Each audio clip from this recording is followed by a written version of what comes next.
Je refuse qu'on fasse de moi quelqu'un que je ne suis pas. Et qu'est-ce que vous n'êtes pas, vous y dire? Je suis un berbère au départ, et puis quelqu'un qui essaye d'avancer, de charrier avec lui des choses nouvelles, d'essayer de s'enrichir à partir des différences que je rencontre au fil de mon chemin. Mais on ne peut pas me dire, par exemple, t'es arabe parce que t'es musulman. Bon, ça n'a rien à voir. Ça s'appelle le combat pour l'identité, ce que vous faites? Oui, pour la vie, pour l'identité, pour la diversité aussi. On ne peut pas dire à quelqu'un qu'il est arabe uniquement parce que le prophète s'exprime en arabe et que le Coran est écrit en arabe. La plupart des musulmans dans le monde ne sont pas arabes. Il y a des Indonésiens, des Chinois, des Bosniaques. Et on ne peut pas dire qu'un Québécois est français sous prétexte qu'il parle français. Je suis arabophone, je m'exprime en arabe. Mais arabe, c'est autre chose.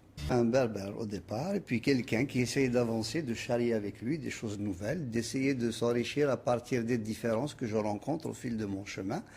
Mais on ne peut pas me dire, par exemple, t'es arabe parce que t'es musulman. Bon, ça n'a rien à voir. Ça s'appelle le combat pour l'identité, ce que vous faites?